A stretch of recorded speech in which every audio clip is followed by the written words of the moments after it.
જય હિન્દ, જય ભારત.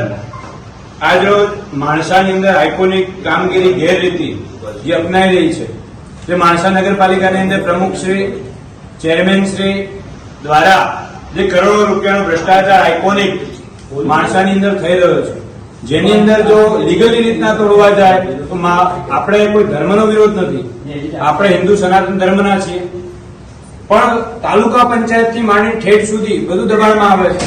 પણ ક્યાંક અમુક જગ્યાએ તૂટશે, અમુક જગ્યાએ નહીં તૂટે એવી અમને ભીતિ છે.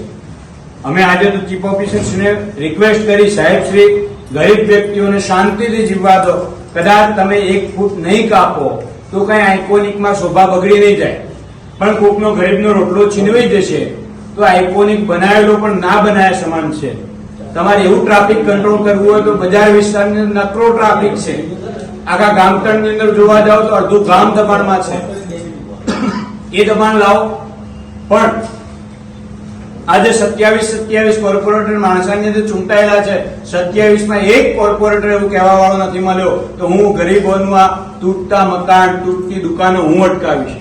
આ વિડીયોના મારફતથી માણસાની જનતાને વારંવાર વિનંતી અમે કરીએ છીએ. હું અમારી ટીમ સાથોસાથ જેઓને આપવીતી છે બધા જ કરે છે કે અમારું આ કામ રોકાય અને અમે અમારું આજીવિકા, અમારું જે જીવવાનું સંસાધન છે એ જીવંત રહે. હું રાહીભાઈને આગ્રહ કરીશ. 2 મિનિટ રાહીભાઈ તમે.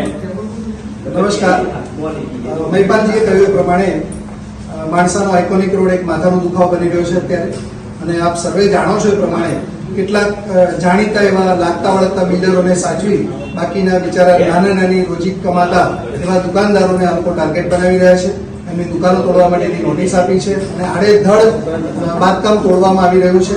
એટલે અમે નમ્ર વિનંતી કરીએ છીએ સરકારશ્રીને કે અંગત રસ લઈને માણસા તરફ થોડી નજર કરો, અને આપણા દેશના ગૃહમંત્રી એવા અમિત શાહનો વિસ્તાર છે અને અમારે ન છૂટકે ક્યાંક કોઈ મીડિયા દ્વારા ક્યાંક વધુ વિરોધ પ્રદર્શન કરવું ન પડે એટલા માટે વિનંતી કરીએ છીએ કે આઇકોનિક રોડમાં જે ખોટી રીતની ગેરરીતિઓ થઈ રહી છે, ક્યાંક અનિયમિતતા જળવાઈ રહી છે અને ક્યાંક ગુણવત્તામાં પણ કચાશ જોવા મળે છે, તો આ અંગે તાત્કાલિક તપાસ કરી અને યોગ્ય ન્યાય મળે માણસાને, એવી અમારી આગ્રહભરી વિનંતી છે.